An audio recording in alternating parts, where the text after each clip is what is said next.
Saudar os nossos amigos que estão nos acompanhando aí pela TV Rica. Seja bem-vindo. Que você possa em breve estar aqui conosco. Amém? Mas vamos lá para a palavra. Hoje a palavra que o Senhor me deu tem o título Alinhamento de Dimensões. Repita comigo: alinhamento de dimensões. Na verdade, ontem aconteceu uma coisa interessante, né? Eu estou devendo para os meus filhos, estava devendo para os meus filhos uma ida à praia, nem que fosse de um bate-volta nessas férias que eles não foram nenhum dia. E ontem nós resolvemos ir passar o dia e voltar. E nós fomos, passamos um dia gostoso lá na praia, junto, família, só eu, as crianças e a Leila. E na hora que nós estávamos voltando, todo mundo dormindo no carro, já era tarde. E a Leila pegou meu telefone, que tem as músicas ali, para colocar no Bluetooth, aparelhar lá com o som do carro, para começar a ouvir umas músicas. E dela procurando uma música para ouvir, ela encontrou, falou: o que é isso aqui? E tem uma parte nas músicas lá que tem um montão de palavra profética. Fala para quem está do teu lado: quando você recebe uma palavra profética, você deve gravar essa palavra. A Maristela fez uma cara tipo assim: você não sabia? Você está numa igreja profética, aprenda isso. Então alguém vai te liberar uma palavra profética, você já pega o seu celular e fala: peraí, e grava. Grava, você tem que ouvir, reouvir, ouvir de novo. E a gente veio de Ubatuba até Taubaté, nós não ouvimos uma. Eu tinha tanta palavra profética guardada desde 2011, né? E a gente começou a ouvir Norma Borreiro, Pamela Kent, um montão de coisa. Palavra para mim, palavra para meus irmãos, palavra para meus pais, palavra para meus filhos. E a gente foi ouvindo. E a gente foi se enchendo daquilo. Só palavra profética, palavra profética. E algumas delas de 2011 já se cumpriram, já está maior do que Deus falou, e tremendo. E a gente foi se enchendo daquilo. E dentre as palavras proféticas, uma palavra profética que a Norma, orando, liberou sobre a minha vida, ela falava assim: apóstolo, Deus me mostra um chamado muito específico na tua vida como apóstolo. Você será um apóstolo que vai alinhar duas dimensões. Houveram alguns apóstolos que você admirou ao longo da sua vida, de pessoas que você conheceu no mundo, mas que eles não souberam lidar com essas duas dimensões, a dimensão espiritual e a dimensão natural. E muitos deles correram na dimensão espiritual e deixaram a dimensão natural. Muitos deles fizeram muitas coisas pelo reino, mas perderam suas famílias, perderam seus filhos. E Deus vai te levar a um equilíbrio de produzir uma plenitude naquilo que é espírito e naquilo que é responsabilidade natural. E o Senhor vai te usar nas nações para falar a respeito disso. E quando eu ouvi aquela palavra, eu falei para ela: para, eu quero ouvir de novo isso. E eu comecei a ouvir, e ouvi de novo, e eu comecei a perceber que no último ano, Deus me levou ao longo desse ano a cuidar de muitos casais, de muitos pastores, de muitos ministros que estavam vivendo exatamente essa realidade da palavra. Uma dificuldade em entender como se produz um alinhamento de vida espiritual e vida natural. Nós temos responsabilidades no espírito, mas nós temos responsabilidades nessa terra. A Bíblia fala que nós somos forasteiros, mas nós vivemos aqui, amém? Então nós temos responsabilidades, temos deveres e temos obrigações a cumprir aqui. Nós não podemos correr o risco e correr o erro de mergulhar no espírito, né? Eu estava ouvindo esses dias de um pastor amigo meu, de uma família de pastores, que o pai dele saía para fazer missões. O pai dele era pastor, e o pai dele saía para fazer missões e ficava 6 meses fora. E nesses 6 meses que ele ficava fora, ele não deixava nada de sustento para sua esposa e para os seus filhos, inclusive esse meu amigo que é pastor. E ao longo desses 6 meses, quando ele saía de casa, ele falava para a mulher: ora que Deus vai suprir todas as coisas. Só que as crianças cresceram vendo um ambiente de escassez e de dificuldade. Muitos dos filhos desse pastor ele não viu nascer. Quando ele voltava para casa, a mulher já tinha dado à luz.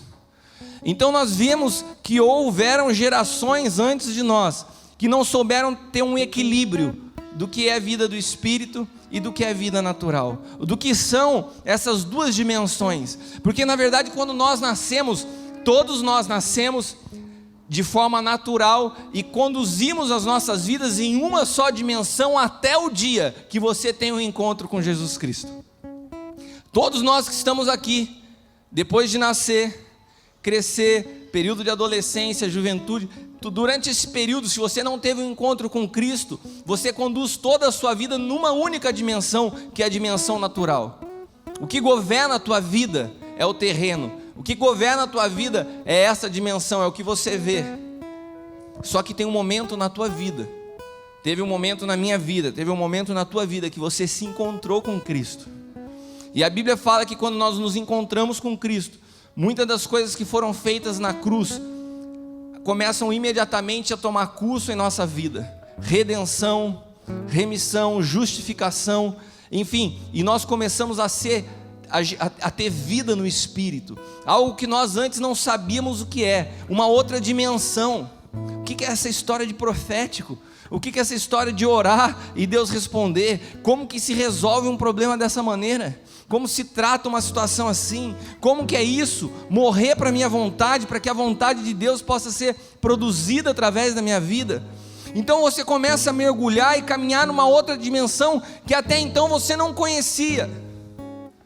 E quando você não é discipulado, e quando você não tem alguém que te ensina, alguém que te orienta, muitas pessoas não sabem ter o equilíbrio entre essas duas dimensões, não sabem alinhar o espírito com o natural, e cometem excessos, e cometem erros, ao ponto que as suas famílias acabam tendo verdadeira aversão pela igreja. Eu preferia o meu pai quando ele não era cristão, eu preferia o meu filho quando ele não era crente, porque se tornou um chato, se tornou uma mala sem alça, não sabe se mover nessas duas dimensões. Você vive no Espírito, mas tem que lidar com as dificuldades do dia a dia. Você vive no Espírito, mas se depara com pessoas que vivem no terreno todo momento. Você vive no Espírito, mas trabalha e tem que pagar as contas. Você vive no Espírito, mas tem as dificuldades que todos nós enfrentamos. E como equilibrar essas duas dimensões da nossa vida? O céu e a terra, o espiritual e o natural. E é sobre isso que eu quero falar com você nessa noite, é sobre isso que o Espírito Santo ministrava ao meu coração nessa noite. Amém? Abra sua Bíblia no Evangelho de João, capítulo 3. João, capítulo 3, versículos do 6 ao 12. Diz assim: o que é nascido da carne é carne, o que é nascido do Espírito é Espírito. Não te maravilhes de ter te dito, necessário vos é nascer de novo. O vento assopra onde quer e ouves a sua voz, mas não sabes de onde vem nem para onde vai. Assim é todo aquele que é nascido do Espírito. E Nicodemos respondeu e disse: como pode ser isso? Jesus respondeu: tu és mestre de Israel e não sabes isso? Na verdade te digo que nós dizemos o que sabemos e testificamos o que vimos, e não aceitais o nosso testemunho. Se vos falei de coisas terrestres e não crestes, como crereis se vos falar das celestiais? Então Jesus fala assim: se eu falei de coisas terrestres e você não conseguiu entender, como que você vai entender se eu falar de celestial? Jesus aqui ele aponta duas dimensões para Nicodemos. Existe uma dimensão celestial e existe uma dimensão terrena. Existe uma dimensão espiritual e existe uma dimensão natural. E todos nós, assim como Nicodemos, temos que lidar com essas duas dimensões todos os dias na nossa vida. Amém? No mundo espiritual, na dimensão celestial, você pode se mover como um verdadeiro escravo do mundo do espírito, como na dimensão natural você pode se mover como um verdadeiro escravo das circunstâncias. E como nós podemos fazer se Deus nos chamou para governar? Deus nos chamou para governar no mundo celestial e no mundo natural, amém? No mundo celestial, a única maneira de você governar é em santidade. Se você tem uma vida em santidade, você não pode se tornar escravo do diabo. Se você tem uma vida em santidade, e o que é uma vida em santidade? É uma vida separada para Deus. Eu quero te deixar bem claro que vai muito além de pecar ou não pecar, porque o nosso conceito de pecado é muito equivocado. Tem gente que acha que pecado e dá nome a pecado a meia dúzia de coisa errada. O simples fato de nós não fazermos a vontade de Deus, ou quando Deus nos fala algo e a gente fazer do nosso jeito, é não caminhar em santidade. É o que a gente chama de rebeldia velada. Não, eu faço, mas eu faço do meu jeito. Para você ter governo no mundo do espírito, para você ter autoridade contra demônios, para que eles não possam tocar, não possam influenciar, não possam governar a sua vida, você precisa caminhar em santidade. É assim que se governa no mundo celestial. E no mundo terreno e no mundo natural é necessário obediência. A palavra de Deus diz que Jesus viveu em obediência todos os dias, e por isso ele tinha governo sobre todas as coisas no natural. O governo de Deus no natural se dá através da obediência, se dá através de honra, se dá através dos fundamentos da palavra de Deus. E nós precisamos entender que todos esses fundamentos só se consegue colocar em prática através de uma vida de intimidade com Cristo. Se você frequenta uma igreja, se você frequenta uma religião, o fato de você frequentar a religião não te dá autoridade. O fato de você vir na igreja num culto de domingo à noite não te dá autoridade. Mas se você tem intimidade com o Espírito Santo, se Ele pode falar com você e você o obedece, você começa a ser conhecido no mundo espiritual como alguém revestido de autoridade. Amém? Fora aquela pessoa que o apóstolo L reconheceu que estava viva no começo do culto, tem mais alguém que está vivo nessa noite? Amém? Aleluia. Vocês estão muito quietinhos para uma noite onde Deus falou que é uma noite onde se inicia uma nova estação e nos chamou de uma igreja, de uma casa produtora de milagres. Tem alguém aqui que está precisando de algum milagre na sua vida? Amém. Eu acho que deve ter poucas. Você não entendeu direito, porque eu falei que essa casa é uma casa que é chamada por Deus, não fui eu que falei isso, de produtora de milagres, e que hoje se inicia uma estação de milagre. E um montão de gente levantou a mão falando que está precisando de milagre, mas vocês estão tão quietos que eu acho que você não está entendendo que Deus quer fazer milagre nessa noite. Eu vou ser mais claro para você. Deus me falou, hoje se inicia uma temporada de milagre. Se você precisa de milagre, agradeça ao Senhor. Aleluia.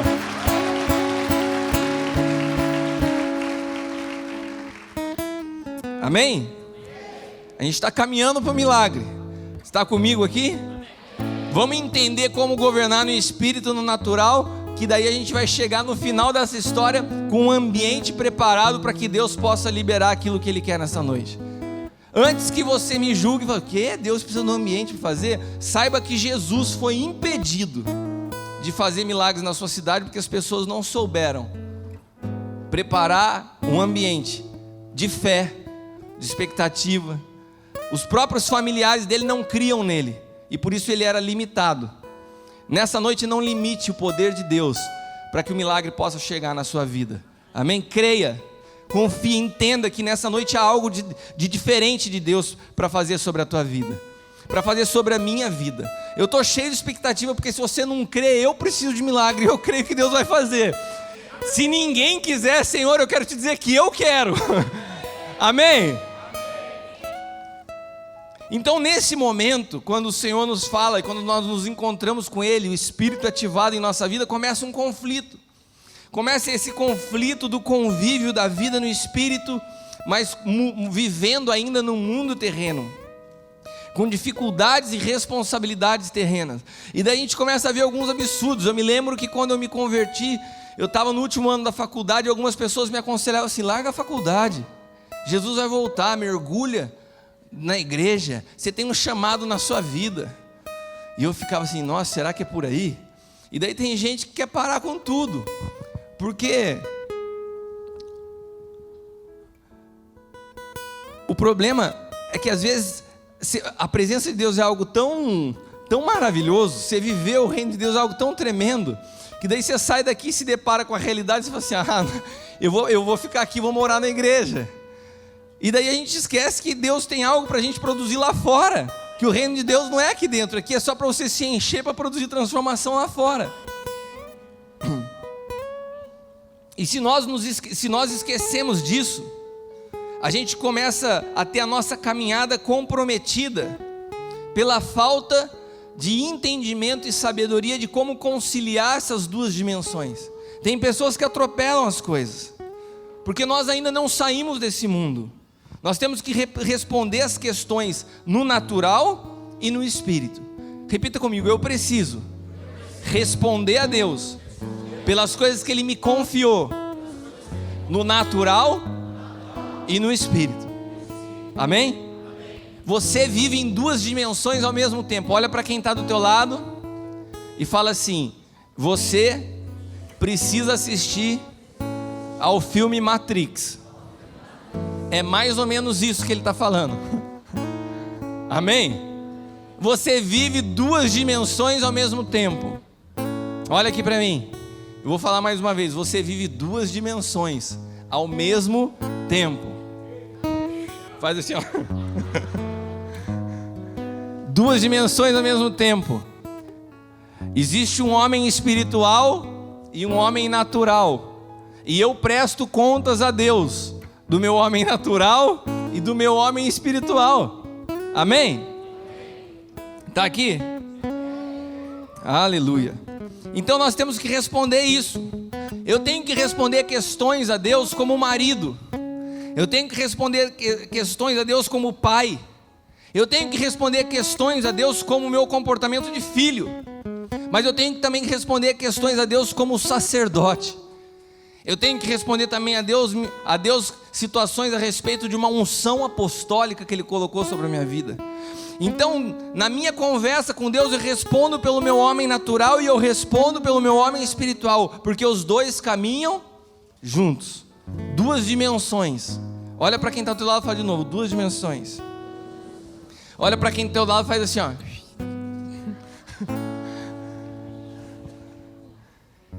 Quando nós não sabemos alinhar essas duas dimensões, nós temos problemas.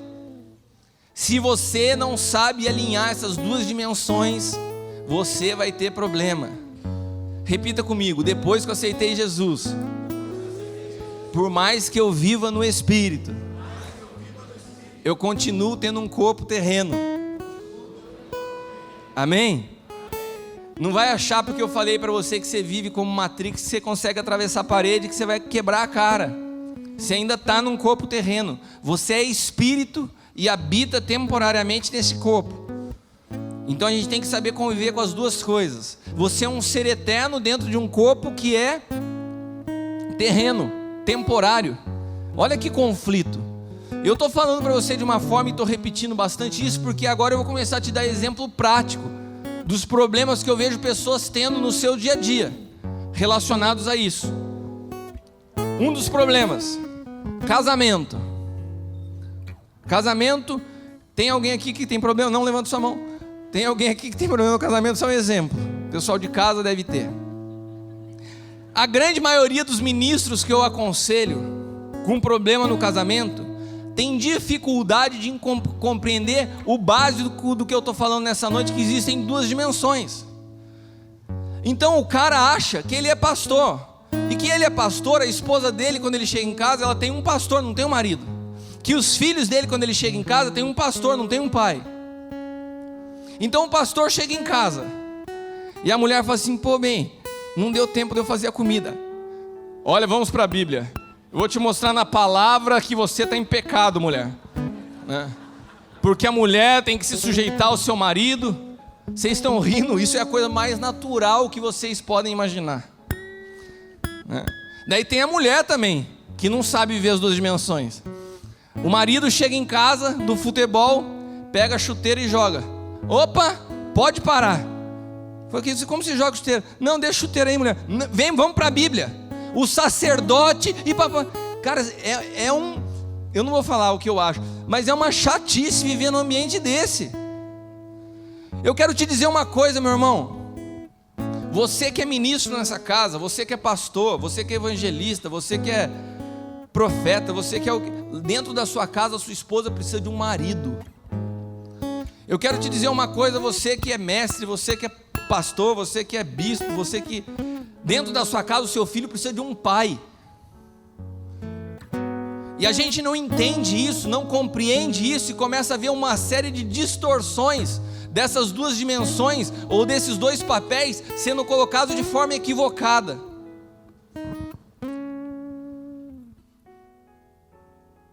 Eu preciso na minha vida da Leila como minha esposa. Eu não preciso da Leila como um apóstolo. A Leila precisa do Kiko, o marido dela. Ela não precisa que eu chego em casa. Senta aí, galera, eu vou dar fundamentos apostólicos para vocês hoje. Sabe que se eu chegasse em casa e falasse isso para os meus filhos, era capaz deles terem aversão à igreja. Nossa, mas que chatice. Eu tenho que ministrar evangelho na vida dos meus filhos, da minha esposa, através do meu comportamento dentro de casa, através da minha vida dentro de casa. As pessoas querem espiritualizar assuntos que são assuntos que eles falham no natural. Quando você tem falha na dimensão do natural, você tenta encobrir isso com uma aparência de espiritual. Todo cara religioso tem por trás dessa religiosidade um monte de pecado escondido. Todo cara religioso e legalista esconde nas suas críticas, esconde na sua falsa espiritualidade a sua ausência como pai dentro de casa. Todo cara que é extremamente religioso, todo cara que usa demais e excessivamente a Bíblia para falar as coisas dentro de casa, é porque ele não consegue cumprir o papel dele de marido. Daí ele se esconde através de uma falsa espiritualidade. Se essas duas dimensões funcionam perfeitamente e equilibradas na minha vida, eu ministro a Bíblia para os meus filhos através do meu comportamento. Eu ministro a presença de Deus para minha esposa através das minhas atitudes, daquilo que eu prego ser vivido dentro de casa. Eu não preciso ficar toda hora com a Bíblia na cara dela e falar assim, vai se submeter à minha autoridade. Aqui em casa quem manda sou eu.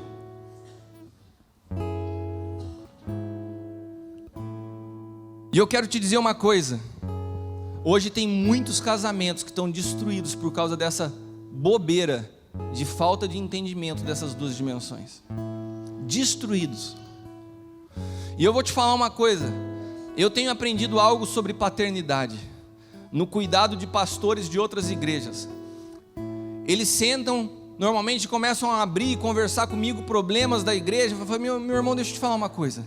Pode parar, eu não vou cuidar da tua igreja você cuida e junto com o Senhor ouve a Deus. Eu vou cuidar da tua vida e do teu casamento, porque se eu restaurar a tua vida e o teu casamento, a tua igreja vai ser uma bênção. E a primeira coisa que a gente tem que gastar tempo é entender que uma esposa precisa de um marido, que o marido precisa de uma esposa, que os filhos precisam de pais não de ausência de problema, de pai e mãe. Precisam de amor. E amor não é bajulação. Gente, tem uma distorção nessa palavra amor hoje em dia na sociedade sendo pregada nas igrejas.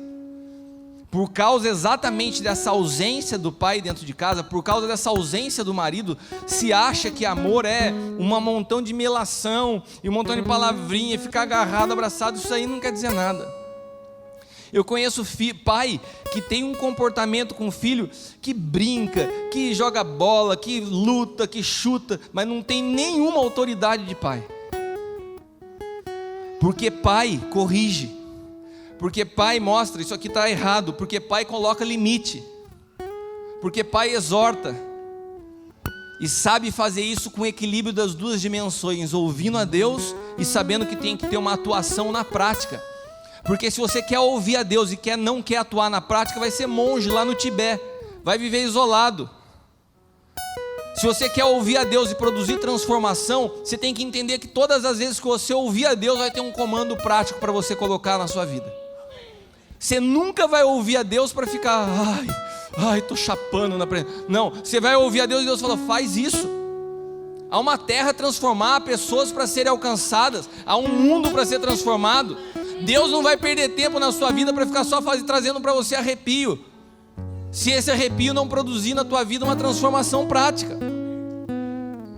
Então quando nós paramos para ouvir Deus, ou Ele nos confronta, ou Ele mostra a quantidade de erro e como a gente é cabeça dura, ou Ele nos mostra aquilo que nós podemos ser úteis na sua mão. Faz isso, faz aquilo. Então você que é pai, você que é mãe, você que é filho, acho que alcancei todo mundo. Você tem que entender que você tem uma responsabilidade prática de amar, de cuidar, de corrigir. Não espiritualize coisas que já estão bem claras na palavra, que são sua responsabilidade. Tem gente que fala assim: eu vou orar para ver se isso é vontade de Deus. Meu irmão, tem coisa que é vontade de Deus que já está manifesta na palavra. Para de querer espiritualizar aquilo que já está evidente.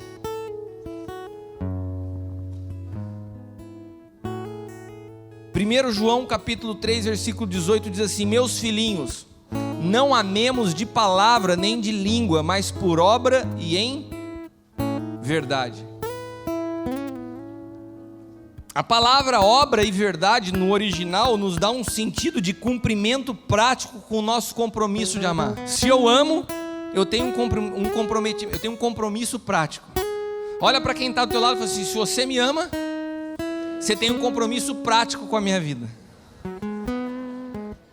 E fala de novo para ele: fora disso é blá blá blá. Agora para quem está do outro lado, fala assim: fora disso é mimimi. Você está entendendo? Você tem um compromisso prático. Tem um compromisso prático. E entre esses compromissos está a correção. Se você está do lado do teu filho e fala assim: eu vou te corrigir mais porque eu te amo. Fala aí, André. Fala para as duas. Fala, você está com o teu filho lá e fala assim: eu tenho que te corrigir mais porque eu te amo. Amém? Eu quero te perguntar uma coisa aqui, preste atenção que você vai ficar surpreso com algo. Quantos de vocês aqui são pais? Quantos de vocês já são adultos e não tiveram uma experiência saudável de correção com os seus pais? Sinceramente, levante sua mão. Ou não foram corrigidos, ou a correção para você era motivo de dor, de vergonha. Levante sua mão. Fica de pé. Pode ficar, olha, eu quero que vocês olhem para isso. Quantos tiveram experiência ruim sobre correção? Ou nunca foram corrigidos por nada, ou correção para você sempre foi motivo de vergonha e de dor. Mais alguém? Agora, eu queria que a igreja, continue na sua posição, queria que você observasse a quantidade de gente com dificuldade na área de correção. Obrigado, pode sentar. Você sabe o que é isso? Isso é o que na prática, quando nós, como autoridade espiritual, como pais espirituais, quando a gente corrige, é isso que no teu coração você sente tanta raiva de mim quando eu estou falando uma palavra dessa. Porque você nunca aprendeu na tua vida que a correção é fruto de quem ama. Porque você nunca aprendeu na tua vida que a correção é algo positivo. Você nunca aprendeu na tua vida que a correção é fruto de um pai que tem responsabilidade. A Bíblia conta a história de um homem chamado Eli. Eli era um sacerdote. E Eli era um banana como pai. Os filhos dele deitavam e rolavam, faziam tudo que era errado. E ele desagradava a Deus pela falta de cumprimento do seu papel na dimensão natural. Olha que coisa tremenda. Na dimensão espiritual, como sacerdote, ele cumpria os rituais dele. Ele fluía na dimensão espiritual bem. Mas na dimensão natural, a responsabilidade de pai, ele falhava. Eu estou vendo nessa casa muita gente com um filho novo. E tem muita gente que quando nasce o primeiro filho fica bobo, né? Você já viu gente quando o filho nasce fica bobo? E fica bobo, né? Toma cuidado para essa bobeira não roubar de você o entendimento da responsabilidade que está sobre a tua vida. Nós precisamos corrigir se nós amamos. Hoje eu tive uma situação muito interessante. A gente teve o discipulado de louvor e eu tive que corrigir o Mineiro e o Michael de uma situação. E eu falei, e o Mineiro já caminha comigo há um tempão e ele sabe o quanto eu amo ele. Então é muito tranquilo hoje, depois de tanto tempo caminhar junto, tranquilo para mim, né? Para ele não. Mas é muito tranquilo a gente lidar com a correção, porque acaba, ele apanha, ele sofre, ele chora, mas eu só faço uma pergunta: você tem dúvida que eu te amo? O que você fala para mim? Ele não tem dúvida. Ele aprendeu a entender isso, que todas as vezes que eu corrijo ele, eu estou investindo na vida dele. Olha para quem está do teu lado e fala assim: toda vez que você for corrigido nessa casa, é sinal que nós estamos investindo na sua vida. Amém? Eu queria que você aplaudisse espontaneamente o Senhor.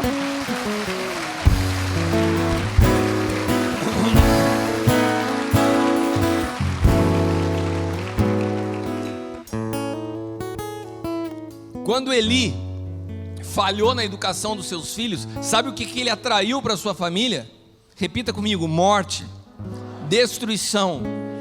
A falta do cumprimento do nosso papel na dimensão natural pode atrair morte para as nossas vidas. Entenda a seriedade do que eu estou te falando. E muitas vezes a gente tem tratado assuntos como amor, como honra, como respeito no nível das palavras. Eu quero te dizer uma coisa: se você ama em palavras, sem atitude, isso se chama bajulação, puxação de saco. E isso aí não tem nada a ver com honra, não tem nada a ver com amor.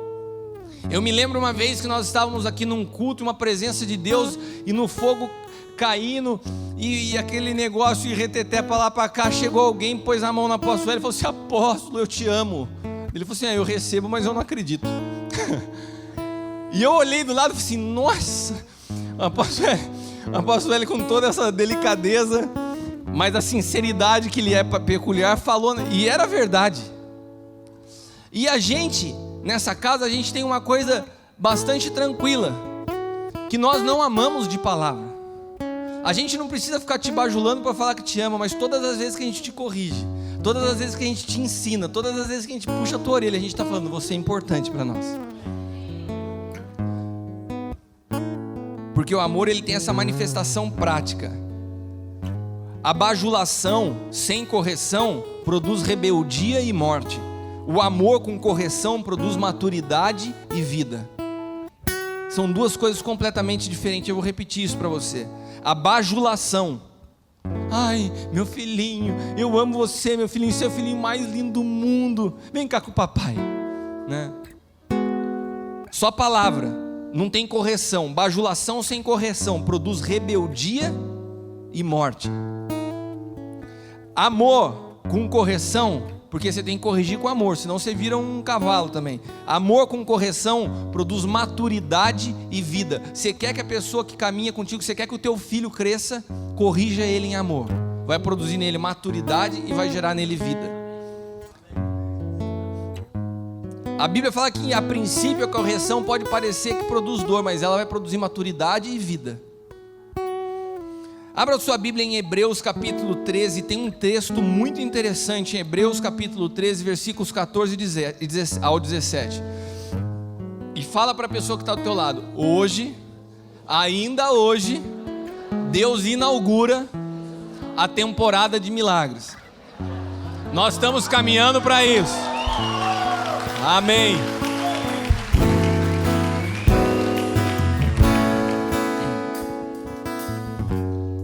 Hebreus 13, do 14 ao 17. Pois não temos aqui nenhuma cidade permanente, mas buscamos a que há de vir, por meio de Jesus. Portanto, ofereçamos continuamente a Deus um sacrifício de louvor, que é fruto de lábios que confessam o seu nome. Não se esqueçam de fazer o bem, de repartir com os outros o que vocês têm, pois de tais sacrifícios Deus se agrada. Agora preste atenção nisso. Obedeçam aos seus líderes. O apóstolo Hélio não entendeu, vou repetir para ele. Obedeçam aos seus líderes. Mais uma vez em português. Obedeçam aos seus líderes e submetam-se à autoridade deles. Eles cuidam de vocês como quem deve prestar contas. Obedeçam-lhes para que o trabalho deles seja uma alegria e não um peso, pois isso não seria proveitoso para vocês. Eu quero me deter em uma coisa. Quando eu vi esse texto aqui, eu prestei atenção porque existem duas palavras que o escritor aos Hebreus ele usa para falar da obediência aos líderes. Ele fala de obediência e fala de submissão. Obedeçam e submetam-se. São duas coisas distintas. Sabe por quê? Porque se você cumpre uma só delas, você continua em desobediência. Não adianta obediência sem submissão, e não adianta submissão sem obediência. As duas têm que andar juntas, para que você possa agradar a Deus no que diz respeito às autoridades. E isso não é só com a liderança da igreja, isso é no teu trabalho, isso é no relacionamento dentro da tua casa, pai e filho, é no relacionamento dentro da tua casa, marido e esposa, porque a obediência é uma coisa e a submissão é outra. A obediência requer ação e a submissão requer atitude. Repita comigo: atitude é diferente de ação. Ação é o que eu faço, atitude é como eu faço. Vocês pegaram ou eu preciso repetir?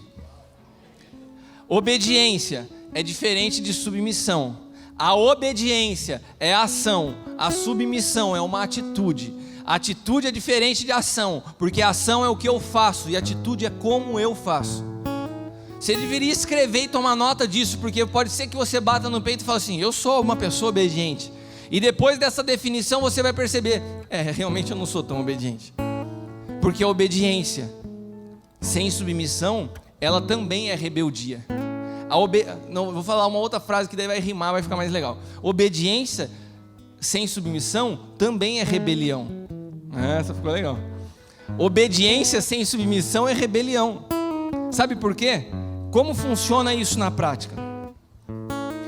A gente está falando nessa noite de alinhamento de duas dimensões. Preste atenção aqui. Não adianta se disfarçar agora que o negócio está pegando para o teu lado.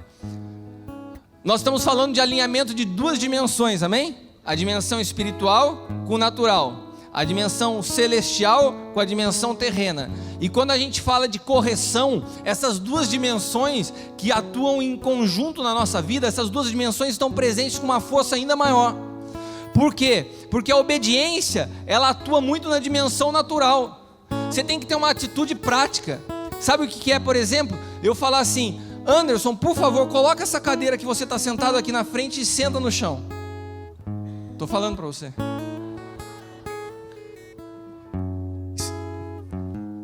O que ele fez? Ele obedeceu. Volte para o teu lugar e faça isso agora de novo. Eu vou falar mais uma vez para você. Só que você faz isso, mas sai mal-humorado. Sabe o Zé Buscapé, aquele desenho? Sai fazendo assim: Anderson, por favor, saia da sua cadeira, põe ela aqui, põe aqui na frente e senta no chão. Ele obedeceu ou não obedeceu? Obedeceu. E ele teve uma atitude de submissão. A obediência dele não foi rebelião do mesmo jeito? Sabe o que o escritor do Hebreus está... Pode ficar sentado aí no chão. Sabe o que o escritor de Hebreus está falando aqui? Obedeçam aos seus líderes e submetam-se à autoridade deles. Obedeçam e submetam-se. Alguém aqui já viu na igreja a pessoa que obedece, mas depois que ela obedece, ela encosta em você e fala assim: nossa, eu não entendi por que o apóstolo fez isso. Eu não sei para que isso, mas vou fazer, né? Está falando. Isso é obediência? Repita comigo: isso é rebeldia. Dentro do ambiente de trabalho, na tua empresa, você já viu isso acontecer? Eu quero te falar uma coisa, meu irmão: se você é crente na igreja, você tem que ser crente no seu trabalho. E a Bíblia fala para a gente se submeter às autoridades, e ela não descreve: olha, se submetam-se às autoridades boas. Não. Por favor, você pode se sentar sorrindo com obediência e submissão. Aplauda o Anderson.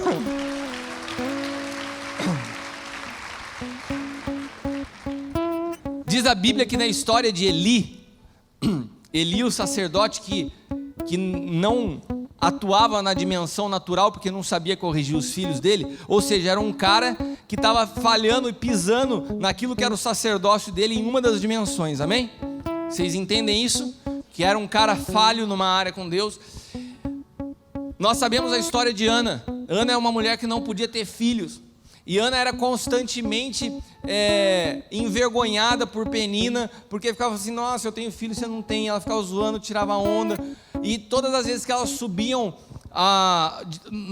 no templo para ofertar ao Senhor, era o período mais difícil para Ana, porque daí que Penina tirava mais onda da cara de Ana. E diz um dia que Ana já não aguentava mais aquilo, e ela chegou no templo e encostou num canto e começou a chorar, e orava na presença de Deus. Falou: Deus, pelo amor... Não, ela não falou pelo amor de Deus, ela falou: Deus, me ajuda, toda hora tirando onda na minha cara, eu preciso que o Senhor me dê um filho. E diz que Eli, o sacerdote, falho, banana, com todo respeito a Eli, mas esse cara falho chega e vê ela dessa forma. E Eli foi muito infeliz.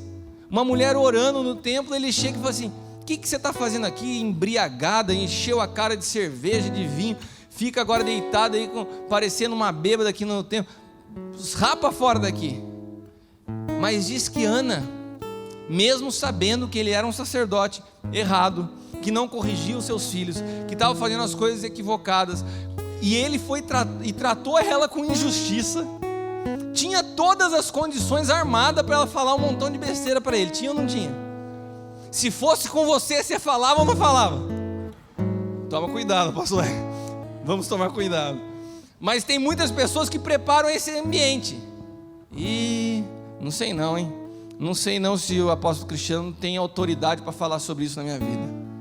Não sei não se o apóstolo Hélio pode me corrigir nessa área, né?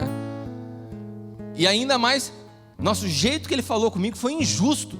Agora eu vou falar também, né? Ana não fez isso.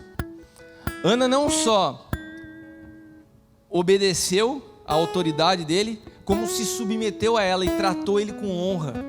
Porque a honra é uma característica de quem sabe viver nessas duas dimensões, na palavra e na prática, na ação e na submissão. Quem honra vive essas duas dimensões. E Ana então ela fala para ele: não, Senhor. Ela fala: não, meu Senhor, a sua serva não está embriagada. O que eu estava fazendo era orando ao Senhor, porque há muita angústia no meu coração, porque eu gostaria de ter um filho e não tenho.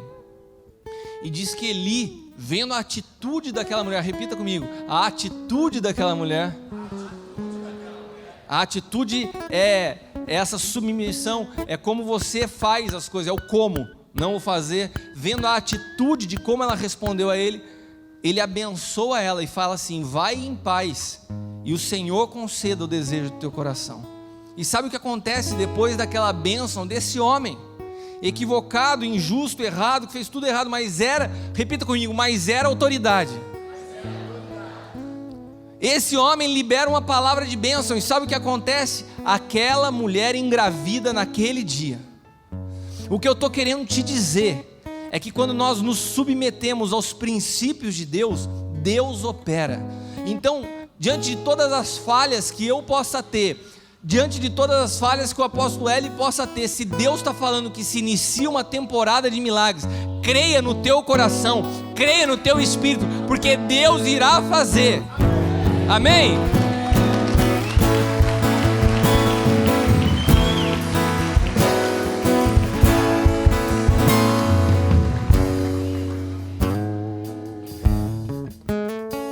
Quando nós alinhamos essas duas dimensões, nós estamos aptos a manifestar o céu na terra.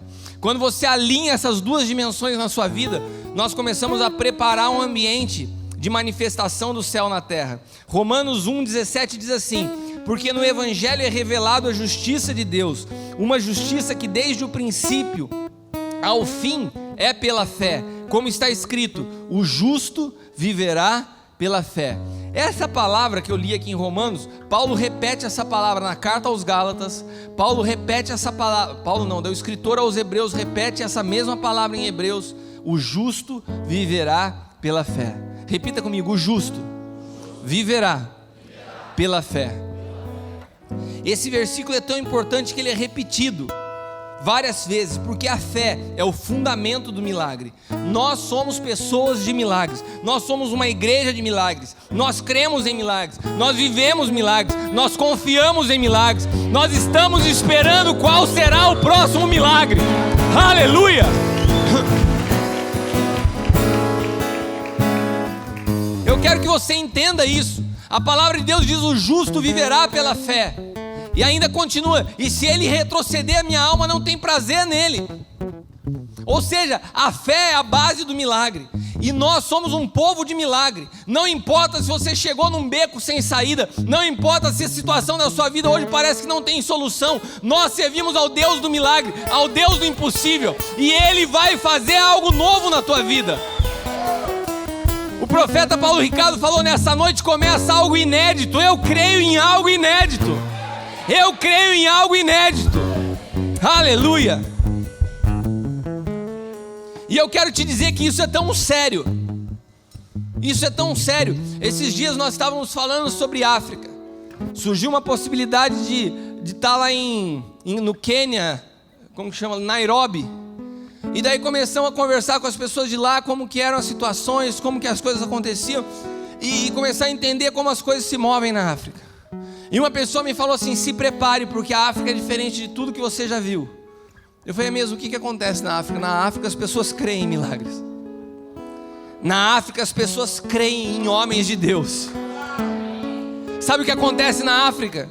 Se você falar assim: olha, vai vir um homem de Deus lá do Brasil, de um ministério que chama Sonho de Deus. Ah é? É um homem de Deus? Ministério Sonho de Deus? Então eu creio que vai acontecer milagre. Sabe o que eles fazem? Eles trazem mortos, eles trazem pessoas com AIDS, e eles falam assim: olha, você que é um homem de Deus que veio do Brasil, ora então para ressuscitar, porque você é homem de Deus, eu creio em ressurreição.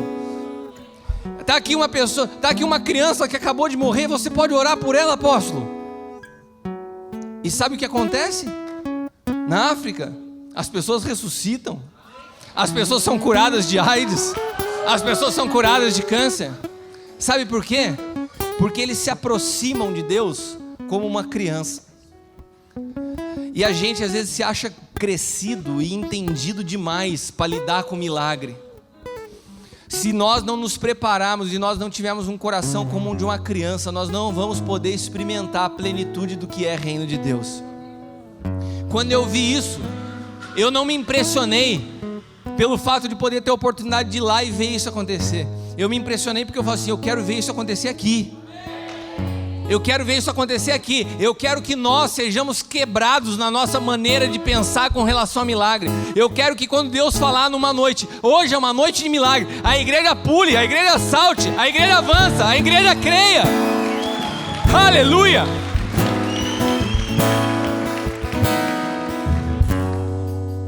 Isso é tão sério que quando Jesus foi ensinar os seus discípulos a orar, quando perguntaram: então como que a gente ora? Jesus então ensinou eles, falou assim: olha, quando vocês forem orar, vai para o seu quarto em secreto, fecha a porta e ore ao seu pai. Então o seu pai que te vê no secreto o recompensará. E quando vocês orarem, não fique sempre repetindo a mesma coisa. É engraçado, né? Que Jesus ensina na oração do Pai Nosso que não é para repetir a mesma coisa. O povo insiste em repetir a oração do Pai Nosso, né? Pai Nosso que está no céu, santificado seja o vosso nome. E Jesus fala assim: quando vocês forem orar, não repitam. E o que as pessoas fazem? Repetem. Sabe, às vezes a gente lê a Bíblia sem enxergar o que Deus está falando. Eu estou te falando isso porque às vezes a gente critica, e às vezes a gente tem uma soberba espiritual. Não porque os católicos, não porque os espíritas, não porque não sei o que lá. E a gente está dentro da igreja aqui cego espiritualmente. E Deus não está preso à placa denominacional. Deus não está preso ao título da tua religião. Ele conhece o teu coração. Ele sabe a verdade que há no teu coração e a tua disposição em crer. Tanto que Jesus operou mais milagres na Samaria do que em Jerusalém. Então ele continua aqui no ensino da oração: não sejam iguais a eles, porque o seu Pai sabe o que vocês precisam antes mesmo de o pedirem. Mas vocês orem assim: Pai nosso que estais no céu, santificado seja o teu nome, venha o teu reino e seja feita a tua vontade, assim na terra como no céu. Sabe o que a gente precisa entender? Que esse final da oração, venha o teu reino, na verdade, eu já expliquei sobre isso muito tempo atrás. Essa palavra ela tem uma expressão que dá um sentido de ação, não é uma situação passiva. Venha o teu reino que eu estou esperando, não. É manifesta o teu reino através de nós, aqui na terra, assim como no céu. Isso é o significado desse texto. Manifesta o teu reino na terra através da minha vida, assim como é no céu.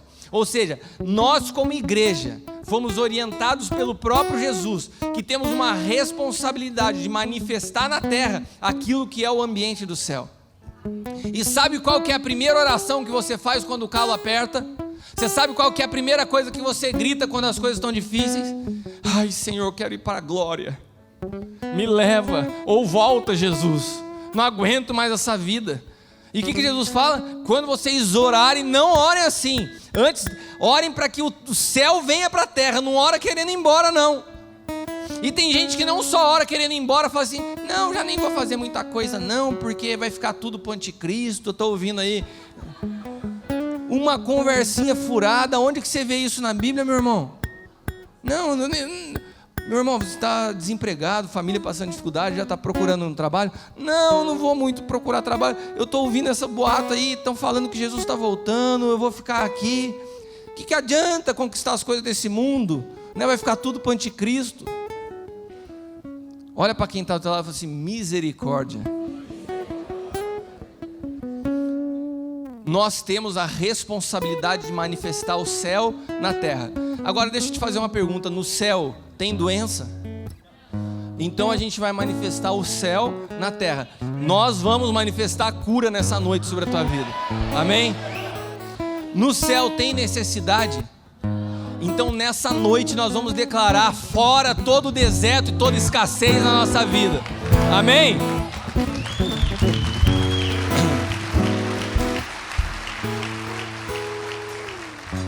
No céu tem opressão do mais forte para o mais fraco. Então nessa noite nós vamos romper com toda injustiça que você possa estar passando sobre a tua vida. Amém?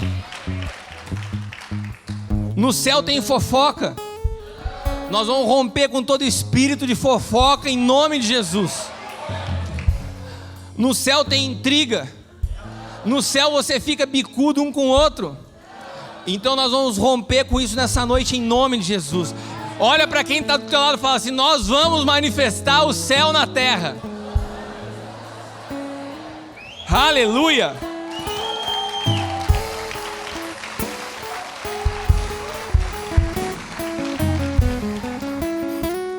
Nós temos essa responsabilidade. Antes hoje de começar o culto, eu estava orando lá atrás e eu ouvi o Senhor falar para mim claramente, vocês são uma casa produtora de milagres. Vocês são uma casa produtora de milagres. Eu quero te falar uma coisa. Cadê? A Stephanie está aqui? Não. Você sabe o que um produtor faz num filme? Você sabe o que um produtor faz?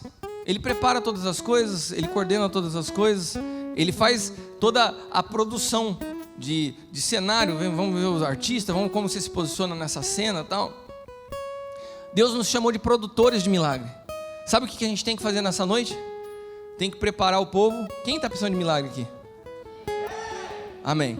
Então eu queria preparar você nessa noite, porque nós somos uma casa produtora de milagres. Então se prepare que você vai entrar em ação, amém? Então o produtor faz isso, né? Nós nos preparamos e a nossa preparação é com fé, é com obediência, é com atitude. Então nós desenhamos um cenário, mas Ele é o Senhor. Ele é o autor, Ele é o cara que investiu, Ele pagou o preço. Quando tem um produtor, tem alguém que pôs grana para o filme sair.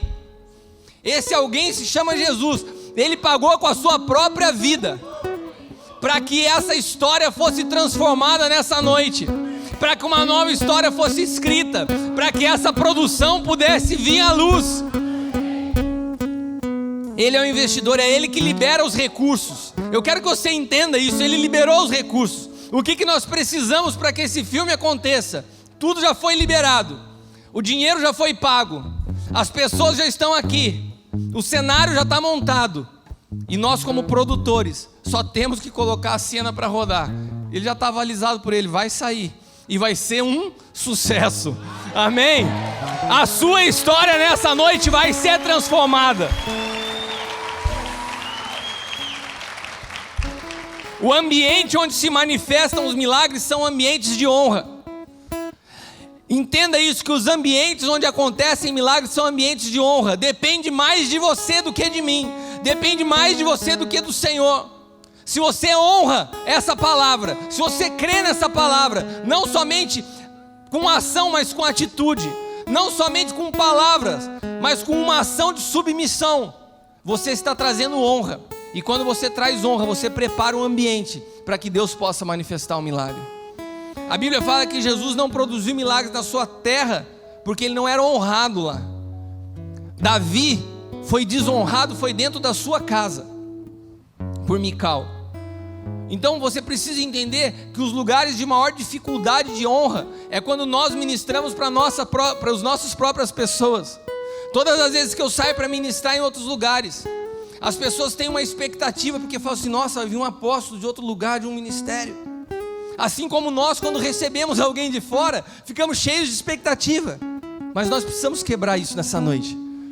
A Deus nos chamou para ser produtores de milagres.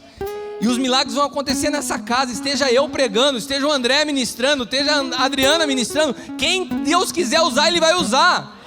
Porque aqui já está um cenário pronto. E é Ele que é o autor, o investidor. E é Ele que faz todas as coisas. E eu tinha escrito aqui aquilo que foi falado nessa noite pelo Paulo Ricardo, pelo apóstolo L. Agosto é o mês 8. E o mês 8 é um mês de novos começos. É um tempo oportuno para a gente dar luz a mais uma palavra que Deus libera sobre essa casa.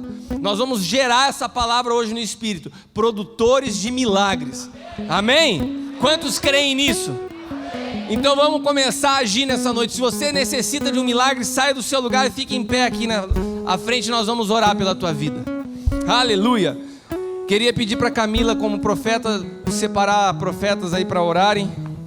Nós não vamos orar em pôr nas mãos, nós vamos decretar daqui de cima. Se você precisa de um milagre, sai do seu lugar. Repita comigo: agosto é o mês onde eu verei milagres inéditos na minha vida. Amém. Aleluia. Eu creio nisso, Senhor. Eu vou ver isso em nome de Jesus.